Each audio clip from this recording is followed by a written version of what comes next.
All right, welcome back, everybody. Welcome back to Reflections. Not quite, actually, is the TED Talk Reflections. And the reason that is the TED Talk Reflections is because you can see who's on my right now. It's Thorin, Duncan, returning to the channel. Thank you very much. Obviously, for those of you that haven't checked it out, it's a bit outdated right now, but we did film a couple videos about the RMRs, about the majors a couple months ago. And now the reason I'm introducing this as Reflections is, as most of you know probably, Thorin has a series going on his own YouTube channel where he talks to players, he talks to coaches, he talks to all types of different personalities from the space about their lives, about their careers, and so on and so forth. And now, the reason I thought this video would actually be really sick and really interesting to film here, Duncan, is for a lot of people, they don't know that me and you did we did a written interview, like an article with a couple questions half a year ago about esports Bulgaria, which is the biggest Bulgarian esports media I'm a co-owner of.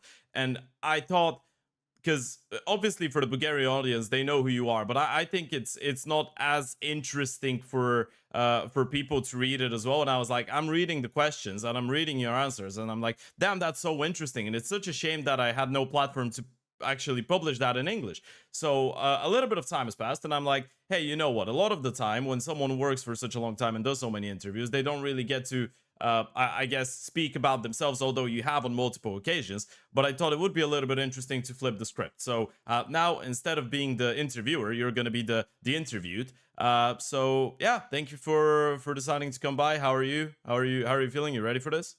Yeah, let's do it. All right. So we're going to start it off with a really interesting period in your life. We're going to start it off with the very start of things, and this is something quite protocol that I do with everyone. Now, what I find really interesting is that the year when you started your journey in esports, which is officially supposed to be 2001, right, with Quake and Counter Strike and all of that, you were 19 years of age. This is the year when I was born. So talk to me a little bit about your early steps into gaming. Was it even before that you were already into video games before you, I guess, started looking at the professional side of things in a way? Well, the flex is I don't even do what most people do, which is they say they started in esports and then they want you to misunderstand that as they were working in the industry. What they Yeah. mean is they were just playing like Quake or something. I was actually playing games like Quake from when it came out. I played like Doom in the 90s, etc. And obviously these were initially actually single player games. Like, believe it or not, a lot of people actually played Quake as a single player game. I think there was some crazy stat once that like a tiny percentage of people had even activated like the keys Hmm. to use it as an online game, etc. back then. So I was playing games when I was a kid, but then in the 90s I played the FPS games. And then what happened was we actually had like in the area I was in, even though it was very, very brief, even in England, there was like a small window where people had internet cafes when people didn't have home internet, and residential internet was very expensive. And back then, actually, a lot of areas, I live in the Northeast, didn't even have DSL.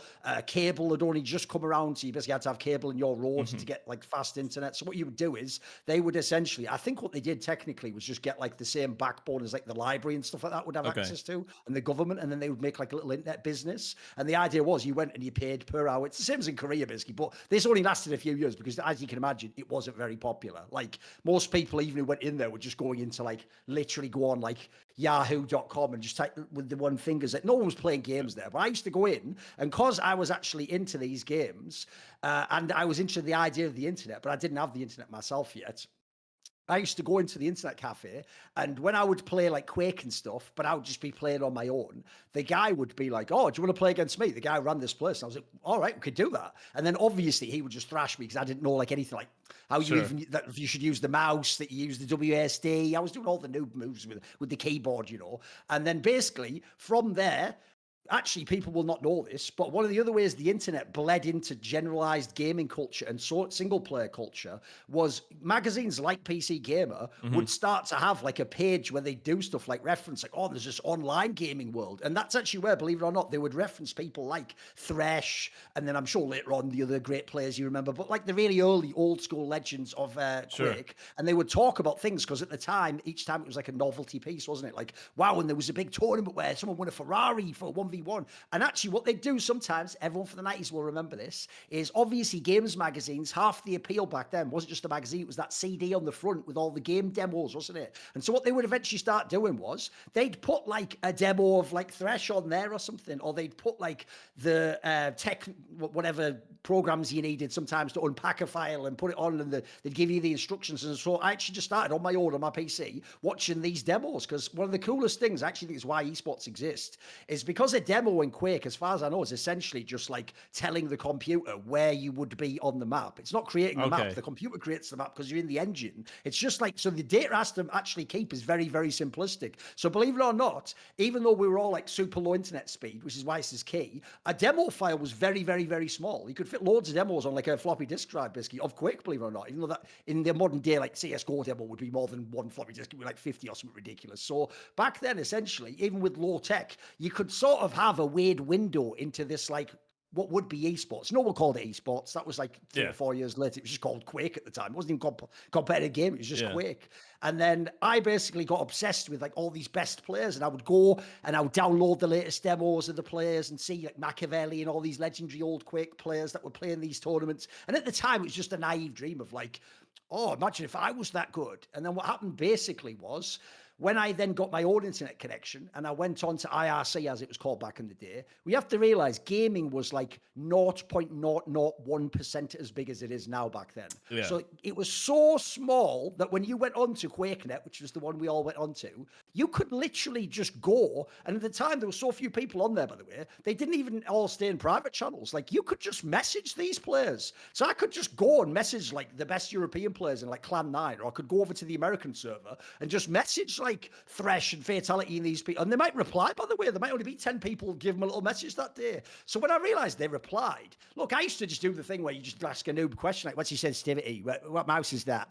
And then what I realized is, wait a minute, wouldn't other people, because at the time, by the way, media also was actually very barren. There was a few sites, but because obviously costs like money to make a site, to go to an event, by the way, is unthinkable. Where are you going to get the sponsors from? And believe it or not, this is actually just after the tech bubble burst. So famously, when I came along, the earliest people in esports told me, oh, you already missed it, mate. It came and went. It was a couple of years ago. It was like a gravy train. We were all getting these like crazy, money for the banner on the site, and all these idiots giving us money to make esports. And then that's gone, though. All the sponsors have gone now. It's never going to be a thing. You'll never get sent to events. And so I just thought, oh, I'll just, as a hobbyist thing then, if I can ask this guy what his mouse is and what it says, why don't I just do like a mini interview? Why don't I just get like 15 questions? Just say, what if I send you 15 questions tomorrow? Could you just answer them quickly? And then they would just sort of like be, yeah. By the way, I haven't even published these ones because obviously these are just shit. They are just like 3.4 and I use a IntelliMouse 3.0. Like, it's not even interesting. Nowadays, the joke is we even have websites for that. But I then quickly realized, wait a minute, if actually they say yes to that, I could also just do a real interview. Like, I'd actually ask him stuff like, what happened when you played that guy in the final? Like, why did he beat you on the map? I thought that was your map, And I would just do that. And actually, one thing that might shock people is, one thing I think does hold up is if you ever go back, I think I've got a couple on my website, and look at one of my old interviews when I had like the first Counter-Strike interviews, like with people like Veslin and Heaton. Yeah. Believe it or not, I was doing the text version of a Reflections interview because I didn't just do 10 questions and 2 were about your mouse. I would do like an hour interview with them in text over like a messenger or IRC. And I would just be asking question after question because I just decided, hey, this guy seems like into answering. I'm just going to keep going till he basically says like, fuck off. So I'd just keep going and I would get these interviews where I would have like a 20-question interview where they'd give it all the details about the match. And at the time, there's not much esports history. So you might even be asking about every tournament they'd played at, like 5 big tournaments or a CPL or something. So I would say that even sort of was where I got like my passion that you can like keep doing more and you can keep expanding. And then I've always said I got very, very, very lucky, which is because in the very early days, some of the people I messaged on IRC to do mini interviews with, one of them was a famous Russian Quake player called Lexa. He's the guy who had a World Cyber Games silver medal. And famously, when I did an interview with him, like 10 minutes later, some random name I've never seen that's like a Russian alias just messages me like, well, why you do this interview? And I'm like, I wasn't done like this. I wasn't like, who the fuck are you? And get out my face. No, so I was just like, I don't know, just a fan. So I just thought I'd do an interview. And he said something like, you have sight? And I was like, well, no, I'm a fan. And he was like, okay, we make a deal.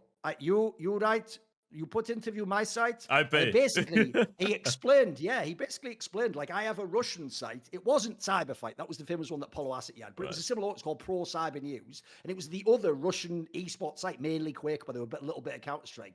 And so at the time, this guy was actually a bit of a visionary. He wanted to like capture more than the Russian audience. So he said, I'm basically paying a coder to just make a cloned version of this site that'll be in English. And I don't have anyone to write for it because obviously I'm Russian. So what would, if I pay you, look, it was like $100 a month, you know, if I pay you Sure. $100 a month, would you consider just putting your stuff on there? And look, I wasn't even planning to do this. I was just going to put them up for fun, like, you know, in IRC or on like a So like, why not HTML make a little website. bit of money?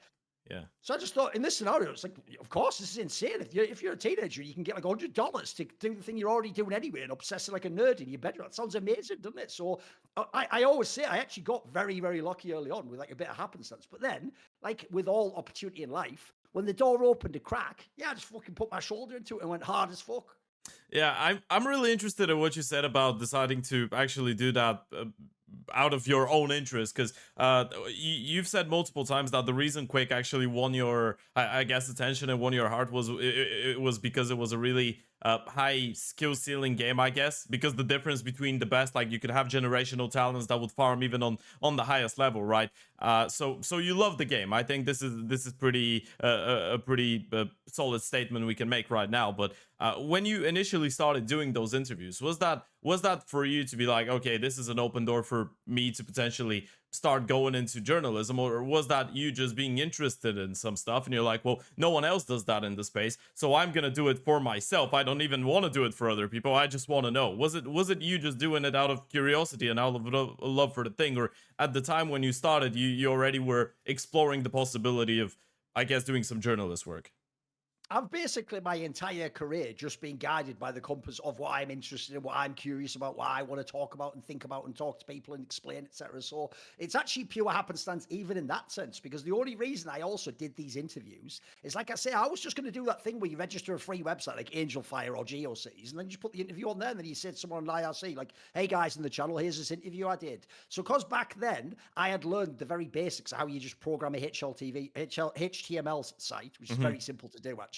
And I'd even fucked around with it a bit anyway, just because at the time I actually wanted to become a computer programmer. My Okay. idea was actually, by the way, to make games like Quake or to make like an amazing multiplayer game. But then when I was just like in the summer before I was going to uni, I just decided I'd do this. Like I already knew how to do the HTML, so why don't I just put these up? And then it turned out I never needed to actually make my own site because this guy just gave me the opportunity. So again, I just kind of just got thrown a bone on that one. That's another thing I wanted to ask you about. Would you think, if I asked you now, what was the other thing that you could have actually decided to go with as your career path? Do you think now you would say you would still be like an IT or a game developer or something like that? Was it anything else than esports gaming that was of interest for you?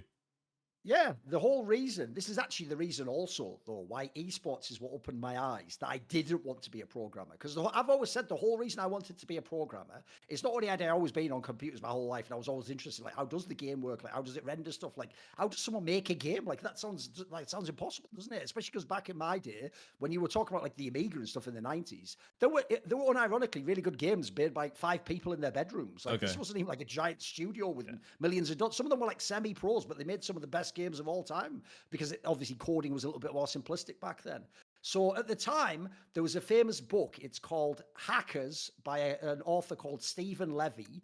And All it's right. not hackers as in like the movie where you're like, oh, Yeah. I'm in the database. It's hackers as in computer programmers. That's what they used to call them back in the 60s and the 70s, because the idea is you hack, like it's a solution. That's a Yeah. hack, you know. So these guys, when I read this book, what I didn't understand at the time was, essentially, I know now why I was super into this book, because you can imagine the first people who were genius programmers at Harvard and MIT and all these different amazing places, they were basically like super autistic nerd guys that were like loners in the world and no one understood them. And so what this was their passion. By the way, in a way, I would even give the analogy to, it's sort of like in the 14th century, you'd go and become like a monk or something and be in a monastery all day, like, oh, because he's some weirdo. So it's just the way you put all your passion and your fire, or you'd be painting Russian icons if you're in your country or whatever the fuck, you know, Orthodox icons. It'd be something you'd be the super nerd about. Because I've noticed if you're someone who's a bit weird and you don't fit in, one of the best ways you can have self-confidence is get really good at something. Pick something you're really into anyway and just become awesome at it. Because you know what? At a minimum, even if you're weird, people might go, hey, that's pretty good. Oh, do you do that, do you? And it makes you interested. It gives you a reason, a hook for someone to give a fuck about you. So I basically thought at the time, right, what I need to do in life, because fuck work, right? Also, I was a person who was really lazy, believe it or not. Like, I was the ultimate person who just min-maxed everything. Like, if I can get a B on an exam by doing no work, I'm not fucking doing the homework to get the A. You still pass with a C. I'll take the B, mate. So back then, I actually used to think, right, what I want to do in life, which is mental if you want to be a programmer, by the way, is I don't want to have to do a lot of work. So this is where, bizarrely, though, I thought programming was my out, because I thought this. Yeah, but if I become like a genius at programming, then the idea is I'll be the guy off in a cubicle where you don't see me, and I'm supposed to do like 30 hours a week, but I could probably get it done in 8, and then I'll be banging it on Quake, and I'll just be the guy again. If you're really brilliant, this is actually true in tech fields. If you're really brilliant, it's a bit like being a diva in any field. That give you a little bit of extra leeway. You know what? You can sort of be the weird person, or you can be the guy who doesn't answer the email or come to the meetings. And so I thought, this is my path. And then what happened is university was the cold water in my face, because in university, when they were like, right, this is the massive book, like this thick. Yeah. Introduction to C programming language. I was like, oh, great. When do we get to all the great shit with games? Spoiler, I thumbed through. There's nothing in there. Like, the whole thing is just the beginning of like the concepts of programming and the most boring shit ever. And spoiler, this is death. Like, they should forget, like, putting, in prison in America back in the day, they have people breaking rocks over and over again. Yeah, like yeah.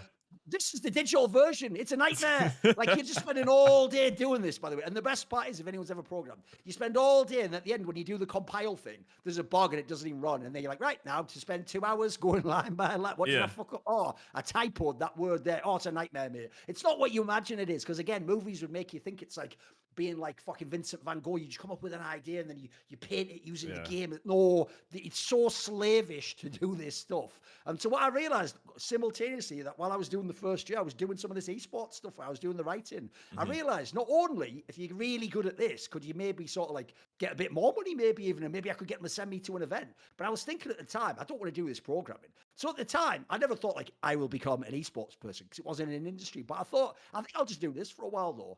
And then it just so happens, then I actually had sort of the idea of, why don't I actually work hard at this? I actually enjoy this. What I learned was, I actually not a lazy person. I'm lazy when it's something I don't give a fuck about, or you're making me do it. When I can choose to do it, and when it's something I'm interested in, I found actually it's the other way around. You can put unlimited time into that. You never get bored of searching for the next thing and pulling on that thread. And so what I quickly realized was, even though at the time, probably the biggest person in esports who's like a journalist probably got paid like, $10,000 a year if we're lucky, or 5,000.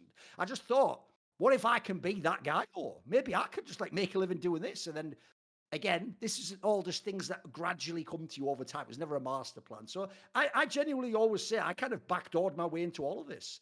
It just always made sense each next step. And then it's why actually people say you've sort of got to take a leap of faith in these things and just hope you land on a feather bed rather than in, I don't know, a pile of nails or something. Yeah. I love the story about programming, by the way, because I had a really similar experience with it as well. Because you're building up that idea that you're going to be like a digital architect or whatever. Now you're going to be a genius, you're going to be a visionary or whatever, and then you sit in there and you realize, because for example, when that's going to be a short tangent, but in Bulgaria, because we're so developed when it comes down to IT, which is actually funny because we have really good ITs, but in universities in here, they make you write the code on paper. Even like old school, right? four or five years ago when I went in it. That's not even 2000s. That's 2020. So when I saw that shit, I was like, yeah, I'm not sure if that's for me, but it is a really fun thing. And I think it's quite funny because for a lot of the people that actually didn't make it, or at least from my experience, a lot of people that haven't been able to make it in esports, they turn to being ITs.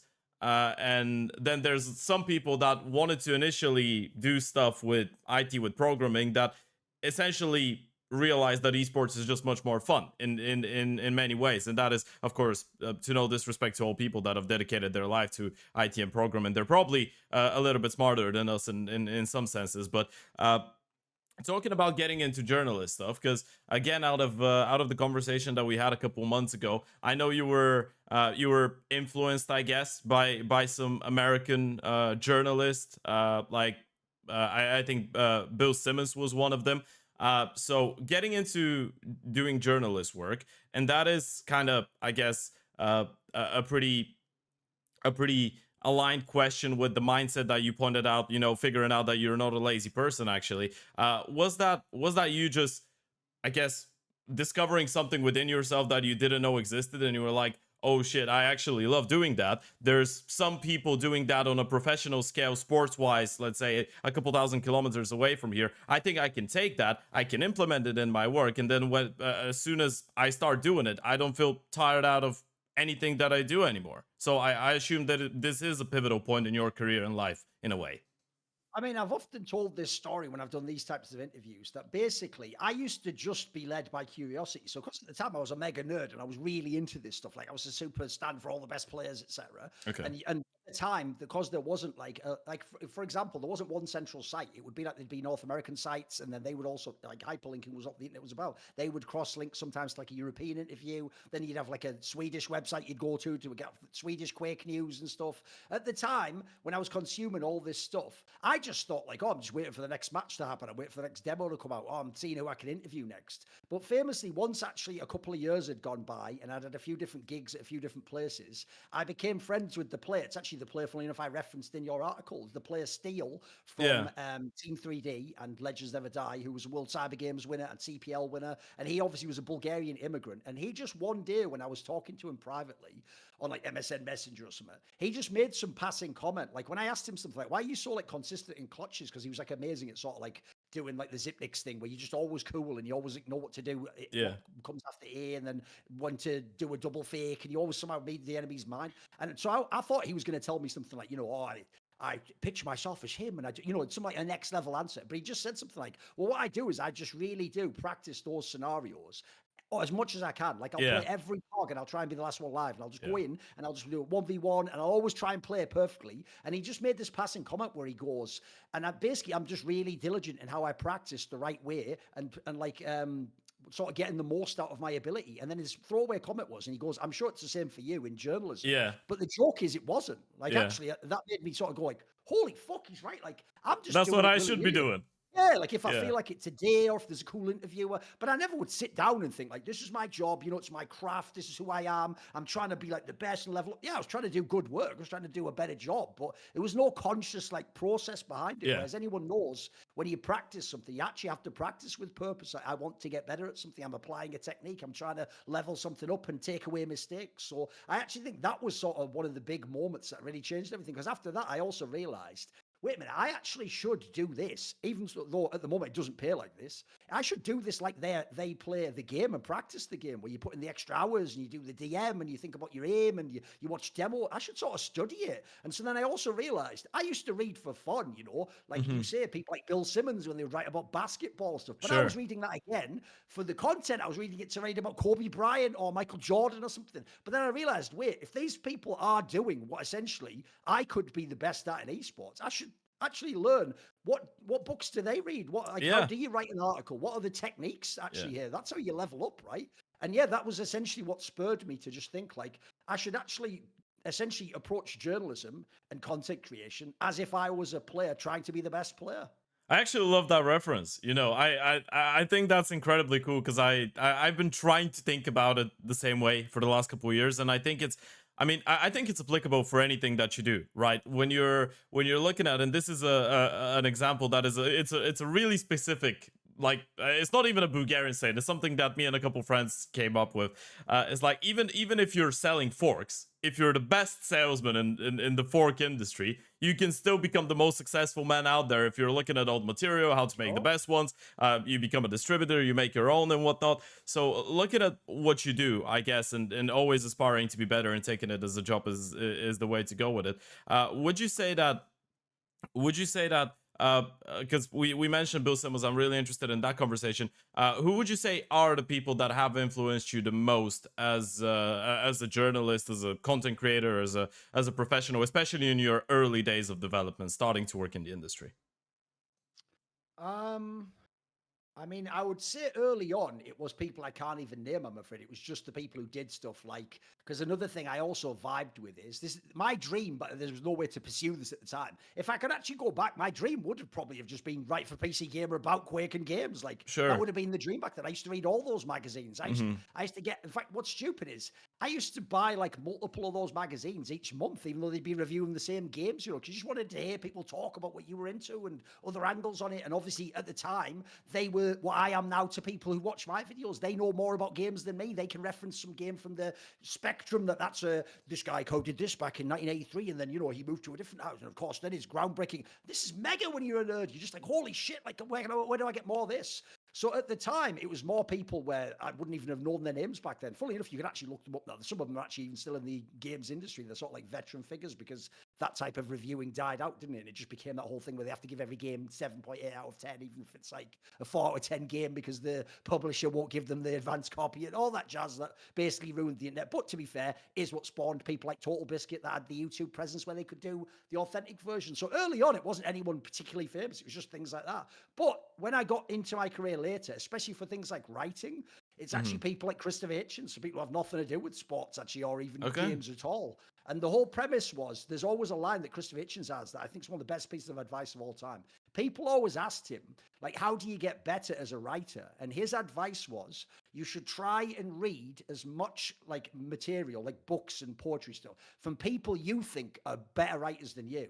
Okay. And ideally, they should be so good that when you read it, you almost think, why do I even fucking bother? Because they're just so far ahead of you. Yeah. Because if you don't, and this is another key point to my whole career, is esports was so incredibly primitive at this time that, like, when I started, I was next level, bro, for just doing interviews and actually formatting it. Other people just pasted an IRC log with all fucking emojis in and like their shitter tag from the clan they were in and like, the timestamp, and then the guy like BRB and then getting like a sword. It was so amateurish. And so back then, if I'd have judged myself at the level of my peers, I would have never made any steps forward. I would have been just super basic. So what I had to do was, I thought the same concept. Well, already there is a developed field around journalism. It's in sports, isn't it? They've already got magazines, and obviously people have a whole career following a beat. Some people in sports are so advanced. In America, you used to just have a local beat. Like, you follow the Chicago Bulls if you're from Chicago. You follow the Celtics if you're from Boston. I remember thinking, oh, it would be great to be one of those people. And then obviously I sort of, again, backdoored my way into becoming that sort of a person. So,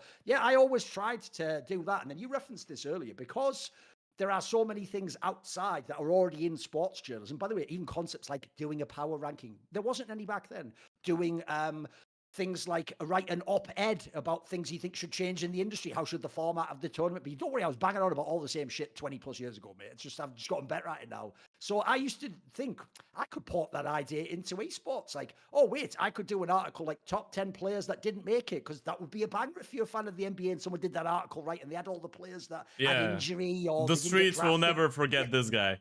Exactly. So, by the way, I wasn't inventing these concepts. In fact, the funny thing is, I still do this to this day. There are so many things I brought into Counter-Strike that when I say, like, I invented that, I obviously don't mean, like, for example, the concept of eras in Counter-Strike. Everyone listening now goes, yeah, I get that, you're Australian.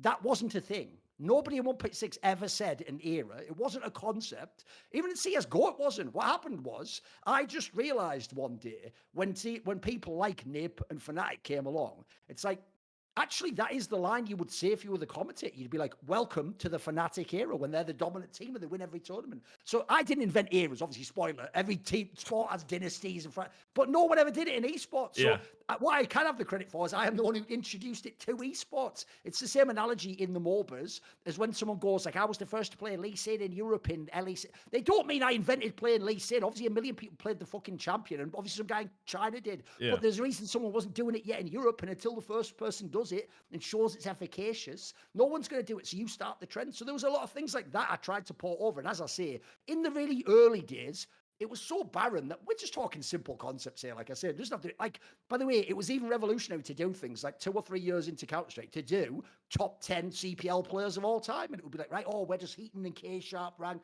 There wasn't any of this concept back then. Again, even an interview would be like, oh, Heaton, in your last match, this happened. And in your next match, what do you think about that? And it was like, there was never like a bigger perspective. Everything was like today and yesterday and the next day. And so, by the way, there's the other thing. I've always found the narrative of esports and sports the most fascinating part. It's not just the game that Michael Jordan plays. It's the idea that he created a dynasty and then he went against the Lakers early on. And then people tried to come up and battle him, who were the great players, but he always kept them down. That's half of the appeal. It's why the joke is you could get the best Michael Jordan game ever. And if you put that on Netflix and you also put The Last Dance on Netflix, The Last Dance will have 10 times the viewers. It's why in the modern day you've probably seen loads of people's wives and a lot of women are now into Formula One, Ted. Because they just watch Drive to Survive. It's their soap opera. It's basically to them a reality series. Yeah. And at the end of the day, some of them probably weren't even into driving, but that becomes the vehicle, literally and metaphorically, to follow the drama. You need to know, oh, is Hamilton beefing with fucking, Verstappen and all? It's like, they and by the way, if you don't know, they even do it like a reality series. They actually sex those stories up and even put semi-bullshit narratives in there for exactly that purpose, like a reality series. Like, coming up after the break, what happened in the pit stops when he said change it in 2 seconds, like that was kind of like a lot of the things that we were introducing. So I very soon found on, if I'm hooked on that, I'm sure if I can explain it, other people are going to love the narrative part. That's the juiciest stuff. Yeah, I get what you're saying. It's actually a really good example with F1 as well, because the storylines are, I think, always out there, right? And it's just about pointing them out. Because if we're doing the F1 reference, for example, because there was a couple years before Drive to Survive came out, which, by the way, I used to be a massive F1 fan back in the day. I haven't even watched that series. There was the storyline between Hamilton and Nico Rosberg, for example, right? Which were on the same team, and there was. There's almost no one that is watching F1 now out of the newer generation fans that actually know who Nico Rosberg is, right? But he was one of the best drivers in the world. So that's a cool reference to make. Is that the part about esports that excites you the most, though? Is it the one thing that makes your heart beat about esports and following Counter-Strike, League of Legends, and Quake back in the day? Just the bigger story around everything and all the backgrounds and the bigger narrative that you can build, same as in sports. I mean, the thing is, that is also what inspired me from that book about programming, the Hackers book earlier. Yeah. It wasn't just that these guys were like interesting and they were the first person to make this game and work on this system. It's that these guys were brilliant. They were people, like I say, like I'm not exaggerating. If you ever seen that movie by Tarkovsky, Andrei Rublev, they would have been like that if they'd have been in like the 13th century or whatever year that was set in, they're the type of people where they've got such a passion for doing it, such a single-minded focus that they don't just do good work. They like invent something new or they like chart a new course that no one's ever gone down. And actually what you vibe off in their work sometimes isn't even the content. It's you can sense their passion for it through that. They're almost speaking through the language of it. And they're relating their experience of like why they find, in this analogy, essentially computer programming like a sacred discipline that's like they are just so zoned in on and it means everything to them. So I've always thought that is essentially what is at the core of why we are attracted to esports. It's not actually that like this guy plays for this team and they're going to play. Like that's like the details. That stuff can change. You can watch any year of the game. What you want to know is this. Forget the whole angle of like, oh, it's this team's more like. You want the narrative of something like, right, this guy's only 17, but he's already got 10,000 hours in the game, and they say he's the greatest prodigy ever. Oh, but wait a minute, he's the greatest prodigy ever? You mean he's better than Zimu when he came into the game? Well, I don't know, we'll have to contrast and see how they go. But of course, let's not forget about Simple when he got to his bit. That's the shit that gets you going. That's the juices. And I've always thought as well as people being really brilliant at something, I do think in the world / reality, there's sort of an archetypal level of things where you really can relate like aggressive players in football and basketball and MMA to how like entry fraggers or playmakers or people who like to play up-tempo play. And then that tends to come, believe it or not, with a bunch of archetypal virtues and characteristics. Like, for example, think of Flames, right? Flames just presses W the whole time. That's why, by the way, he's mega on T side, but on TC side, he's got ants in his pants, hasn't he? He can't sit still. He has to peek everything all the time because that's the mentality. He's like a Fury or something. He just be the guy in battle that you just send out like a fucking maniac and take all the fire and you'd all be shooting the arrows behind him, there's something archetypal about this. And when you can tap into it, I always think the best content, it's why I do those little videos now on Last Creation, those little 2-3 minute videos where I'm just narrating like, a bunch of B-roll. Notice I'm never actually referencing and then he put the crosshair on his head and 2 sick headshots. What I'm doing is I'm getting these narratives and the way I weave them, you start to think you're watching like the fucking Northman or something. It's like, holy shit, I'm into this. This is like Achilles and Hector. This is sick. Then you get into it. I think that's what really draws you in. And then the rest of it, you understand that this guy's better than you, and you can see the technical difference. Everyone knows that part in sports. Did the ball go in the top corner instead of just being tapped in? Everyone can see the skill, but I think connecting the skill to the storyline, and especially like the drive of these players, that's the part that's excellent. That's the part that makes you want to follow them and makes you obsessed with like what's happening and why. At the end of the day, yeah, they're playing a fucking video game, mate. Like it really isn't life and death, but in the moment it's life and death, and it feels like You the can make apocalypse it when your look team like loses. it. Yeah. Yeah, it's. Would you say that in that case? Because what you're describing to me is, and that's an interesting thing that I haven't actually thought about. There's a certain genre, I guess, of journalism that I got introduced to quite recently. Is literature journalism. Would you say that this is your thing to some extent? Because everything that you're picturing right now is actually not the straight up, I don't want to call it boring, but the really direct approach of journalism, where you just talk about in that minute of the game, or this round of the game, if we're talking Counter-Strike, this happened, and then that guy popped off with clutching up this round, and they did an execute in this round, and blah blah blah blah blah.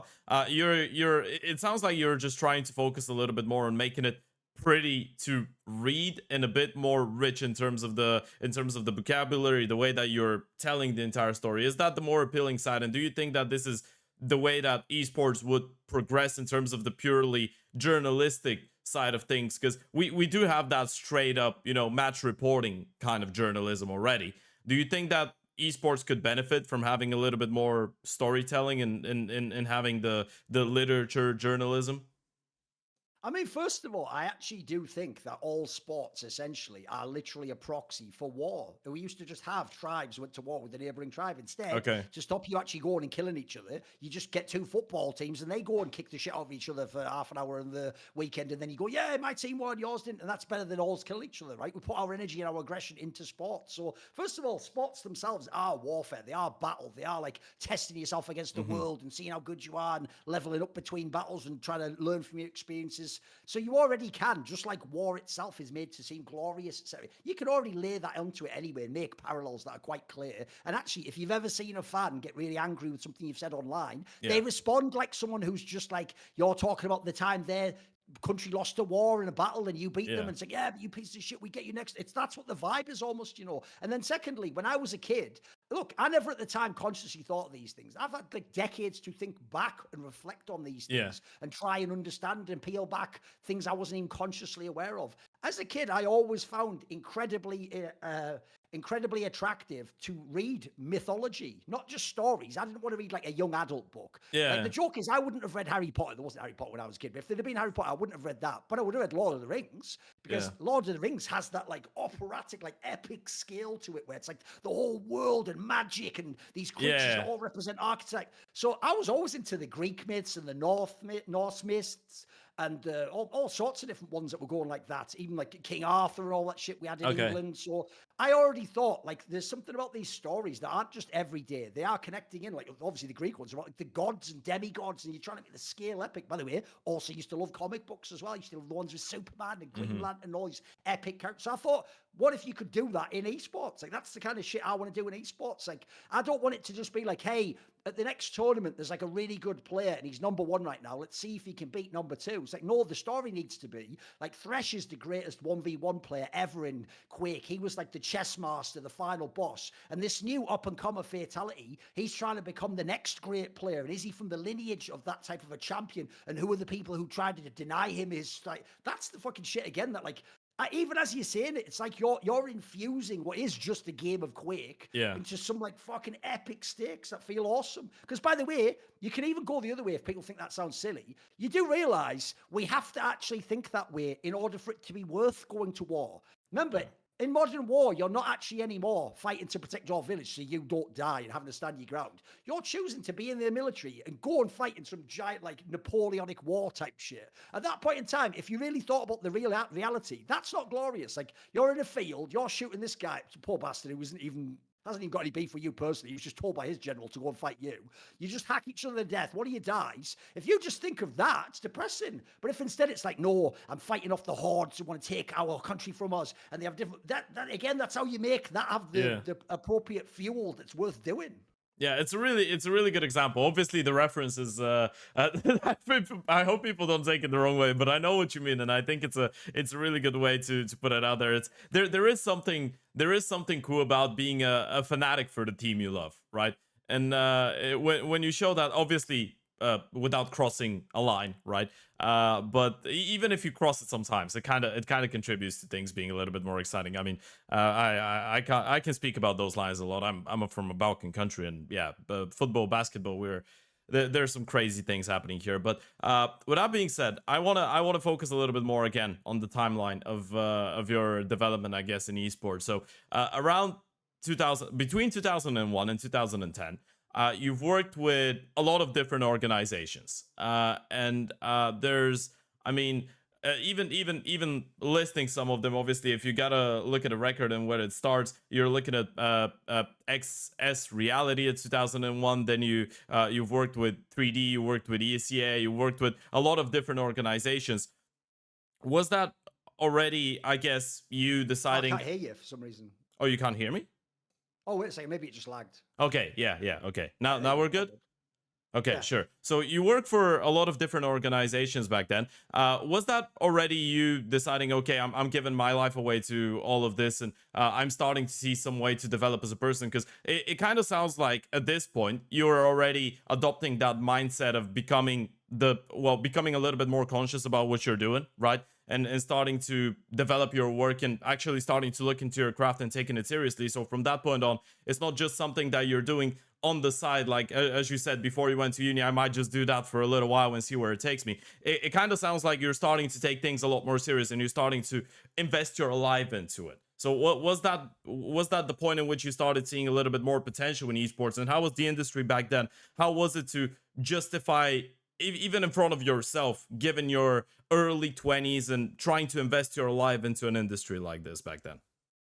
Well, there's two parts to it. One is that back then there were a few people, but they were very rare, who made like a professional full-time living. But as I said earlier, it would be like $10,000 or 10,000 euros. By the way, they actually used to be quite similar amount back then.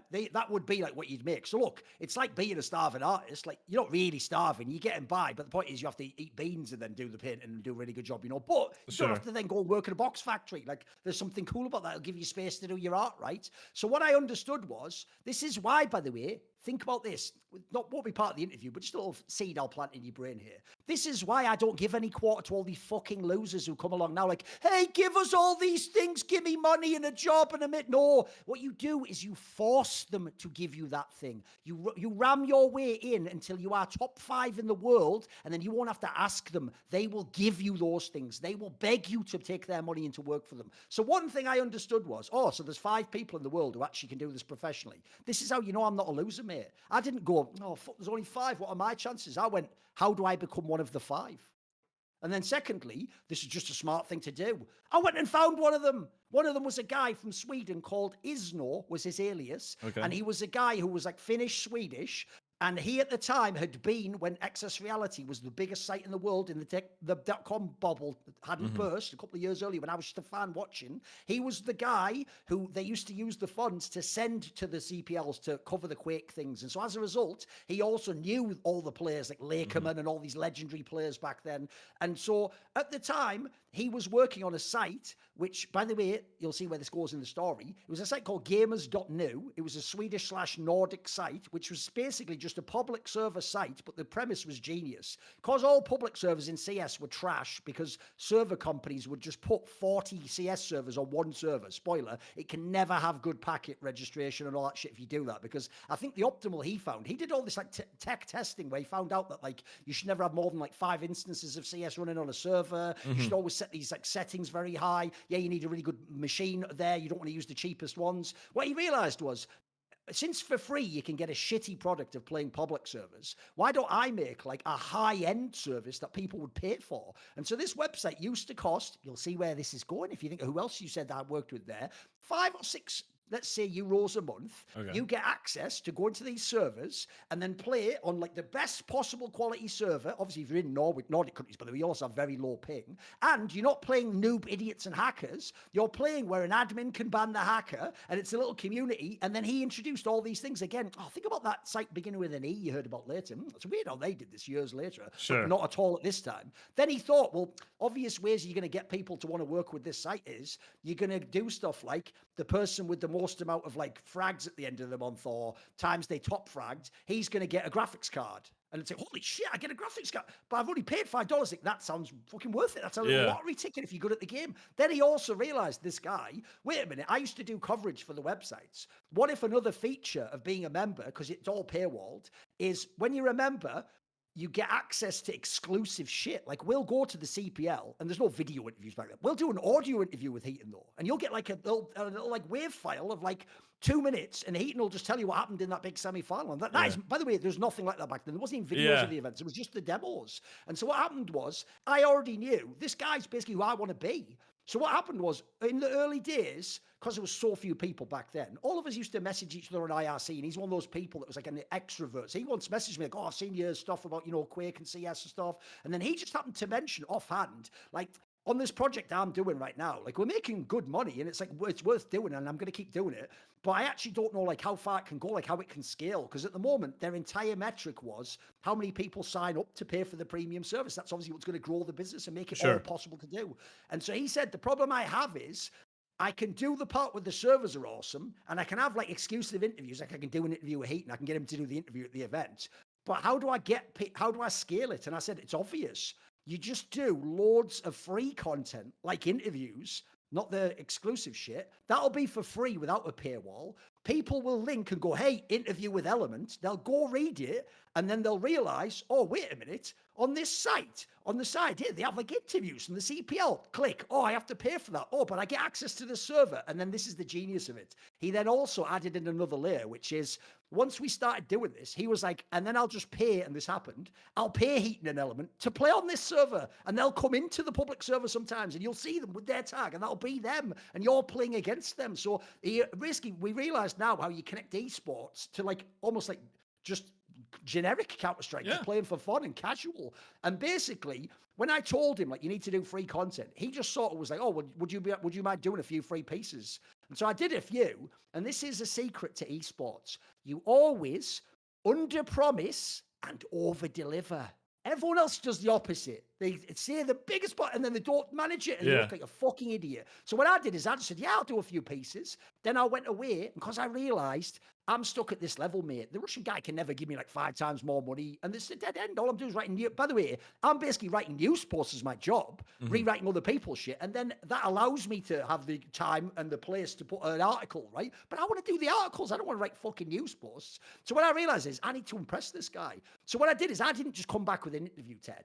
I would be like, there's an interview with Vestlin. He'd be like, oh, wow, this is really long and really good. I'm like, yeah, see how let me know what the numbers are. And then the next day I'd be like, oh, by the way, there's an interview with a Quake player. I'd be like, oh, fucking hell, okay, thank you. And then I kept doing this, right? Every few days I'd be sending him something else. And eventually he was like, you know what? I feel bad because this is a service. Because they're doing so much work now. Yeah. So he goes, I'll tell you what, we're going to a CPL in a few months. I know you write for that other site, but would you be okay? We'll pay your flight. Come with me and you'll do the interviews. And spoiler, that's all I ever wanted. Now, I never dreamed that would be the offer, but that's all I would wanted to be this guy.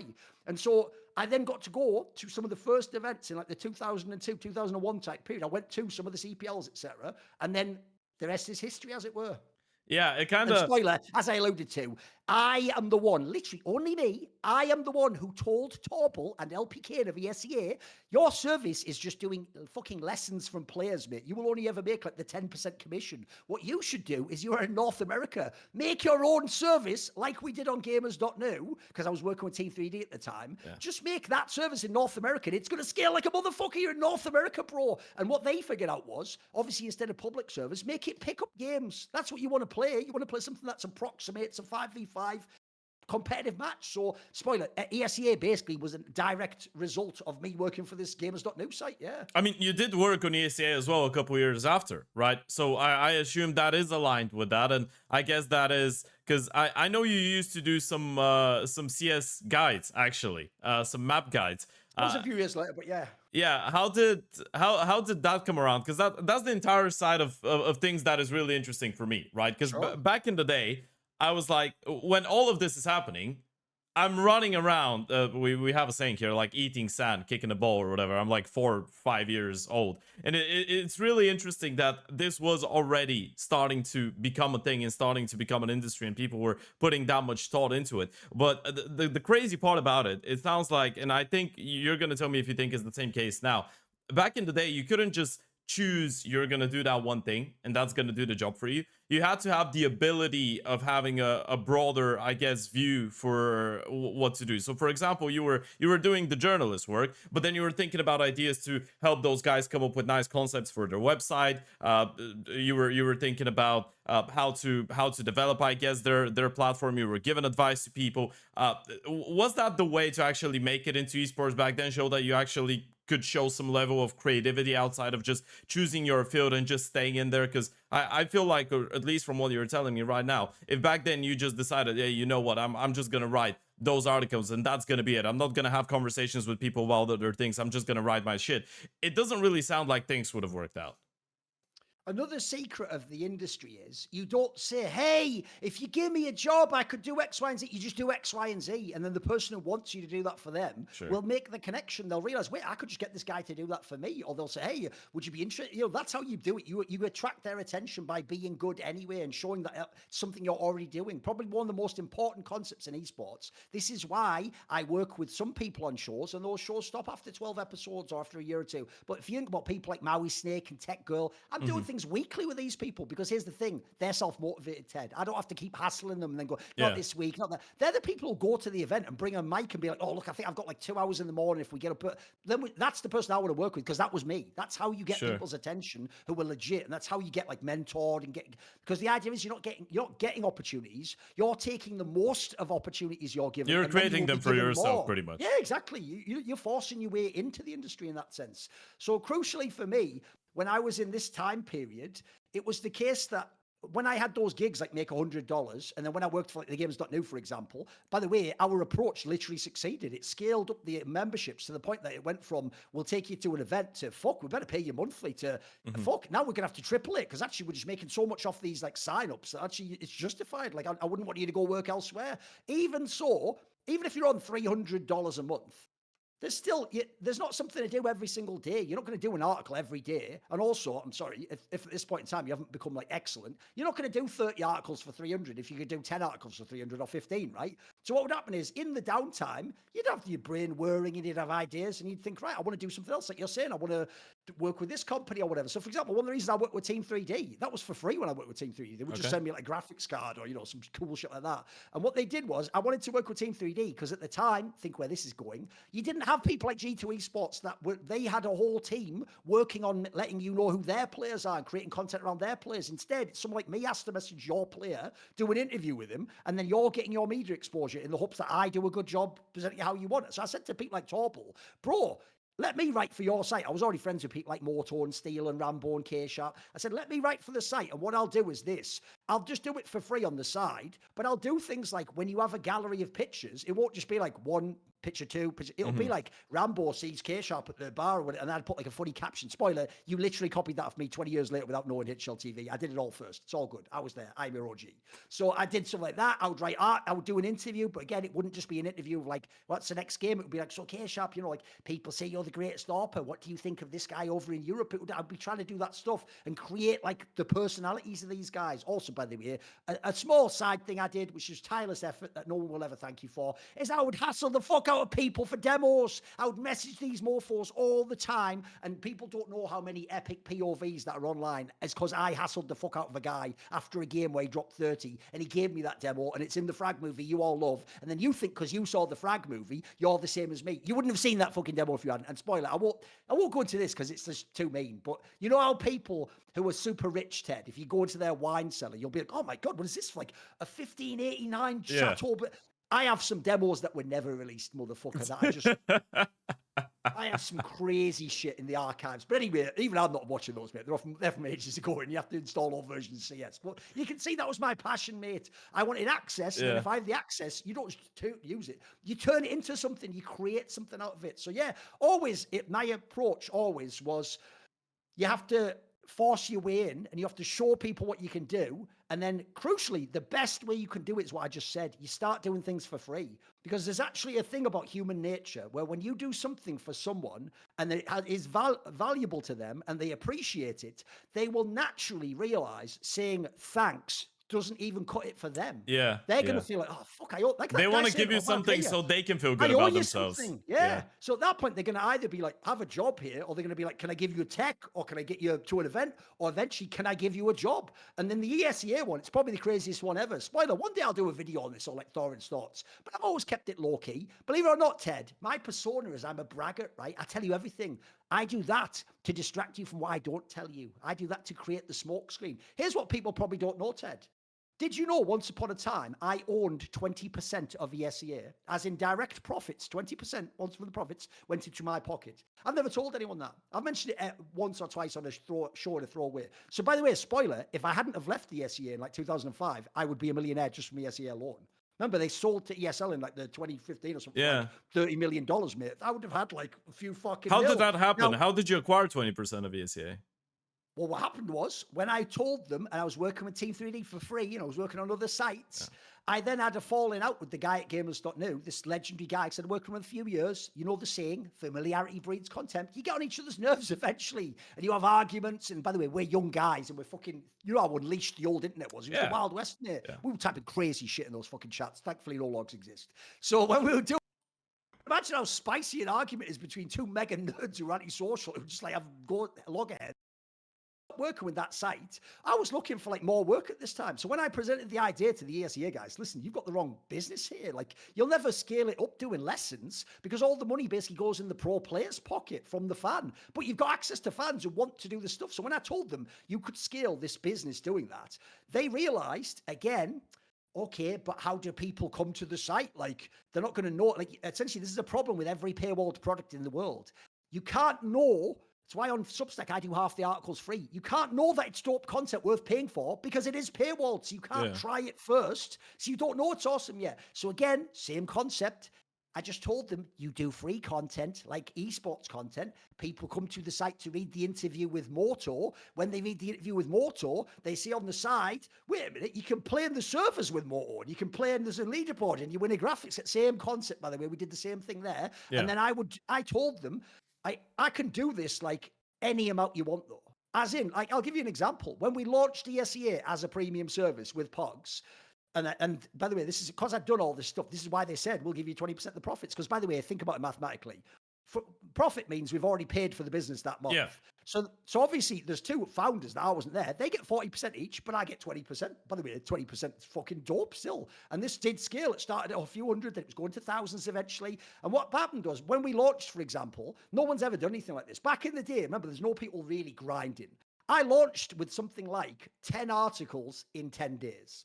And when I say article, I mean like top 10 CPL players of all time. Interview with BSL. Proper long research needed articles. And I was going fucking ham. But as a result, you can imagine, it only took 10 days before we have a million bazillion people on the site. And then also, then people are realizing things, same concept from Games.new, we're going to hassle people for demos. So, you know, if anyone's an old school fan will know this. People who like K-Sharp were notorious that they'll only release a demo if it's like the greatest shit of all time. They won't release a normal match demo. They keep that secretive. In fact, back then there was a paranoia that if you released a demo, people watch it and they know how you play or something. It's not really true, by the way. We can all watch Dong videos. You can't stop them anyway. It's too hard. But what they would do is they only wanted to release the one where they looked amazing. So I was able, when there was, say, 5 K-Sharp demos in existence, well, on ESEA, because he's in Team 3D and we pay him as part of the service to be a part of ESEA, I can now just demand he gives me a demo. Like, I need in theory, we used to ask for pros, you should give us a demo a month. We didn't really enforce it. It's more like, if I keep hassling, you have to give me one eventually to like make me fuck off for a month or two. And so we were getting all these demos. So now suddenly when you go and read my interview, on the side, it's like connect to the server now. Wow, not like, I guess nothing would be bad. It alludes in there from Tech. He's playing right now. Oh, and then on the side, download this demo if you're a premium member of Rambo playing against CSTM. You'd be like, holy like, fuck, this is my dream. And spoiler, the reason I knew that would take off is that would have been my dream. If I was Yeah. the noob in 2000 going to the Quake site, I would have gone crazy and paid for that. I would instantly snap decisions. So to me, I never knew it would work for everyone else, but I knew that's what I'd be into. Yeah. And spoiler, I actually think that has held up to this day. The shit that I am super, super into, look, not all of it's going to bang. Probably someone doesn't want to watch now a 2003 video about Vestlin revolutionizing tactics. Yeah. But when I do the version of that for 2024, people are going to be into that. If I did something now about Alexi B, he's in the lineage of the great IG, of course you're going to lap that up, even though you'd think that's too hardcore, right? Because part of the secret is you're going to have the hardcore kernel of stuff inside there, and then you have to have the skill and technique to translate it to the everyman. And if you can do that, that's the secret to esports. Right? Yeah, absolutely. It's all about delivering something that you yourself would be interested in, right? But on paper, it doesn't actually make sense to give people something that you yourself wouldn't consume, right? It's kind of like going to a place to buy burgers, and the guy making the burger, you ask him if he likes it, and he's like, no, I hate that shit. I wouldn't eat it, but I'm gonna sell it to you, right? It just doesn't make sense. But just to close out the page on, I guess, ESEA, because that was something I wanted to ask you about. And now that you started with having 20%, which I had no idea about, why did you end up selling then? What happened there at the end of the story? Get ready. You're going to see a familiar theme in my career here, Ted, because I'm a very extreme individual. I had a big argument with the other people, the owners. It got really heated, and then I did that thing. Listen, back then, I was kind of like I am now. You know, if I have an argument with ESL, I don't have an argument where we just go back and forth. It's going to end with either they apologize or I tell them, fuck you, I'm never working with you again. And I just go, I like a rock star. I walk away as the explosion happens behind me. Right, so there's no compromise being a possibility. Yeah, so I just had an argument with them. Look, I won't go into it, but anyone who ever knew the guy LP Kane, he was a fucking wanker. Because the problem was, he was someone who was a programmer, right? So he was a really weird antisocial nerd like the rest of us. But without going into too much of his life, because this was actually public, he's a public figure. He actually, especially now that he's a millionaire, by the way, and went to court for that fucking Bitcoin mining thing. Well, funny how that works, isn't it, dickhead? So what happened back then was, he was someone who was a trust fund kid, Ted. So when we were all like, remember, we were all like 23 at the time, by the way. But he knew when he was, I don't know what year, 27 or something, this trust fund would get activated and he would have millions of dollars. Sure. So because this guy's already going to be a set millionaire, no matter what he does, that's why he was fucking around with esports. But here's the problem. Once this site became big and it was making a lot of money, he then decided, because he was an antisocial person, when he was having an argument with me, he could then act, even though we'd all agreed, even though the split is different. They get the 40% because they founded it. It's their concept. I'm just joining and bringing some value in the idea and doing work. Because in theory, we're doing it like it's a triumvirate, we're all equal. No one's the leader. You're not my boss. I'm the best in my field, content. You're the best at programming, and Torbo gets the sponsors and gets all the tech that we give away on the hardware. That makes sense. We're in our own domains. But when we would have arguments, this guy, because he knew he's paying me thousands now, he would try and hold that over me and sort of act like he's my fucking boss. Okay. And then actually, for real, act like he can tell me off for stuff and be like, oh, I don't know if I like what you've been doing that. It's like, I used to tell this guy, you aren't my boss. Like, mate, we're partners. Like, I do my thing, you do your thing. Look, we can split the partnership if you want, but you're not going to ever tell me, like, you do this way, and act like you're my dad or something. So we just had an argument over something. I basically just told him, go fuck yourself. And back then, even though there was no other site like this, I have this crazy thing in my career, mate, where I actually think if you stick to who you are, and you believe in the principles that you hold highest, like the most important and the highest priority in life, it works like a compass. You will not only go, even if you're walking into the mist, somewhere that ends up being where you should be,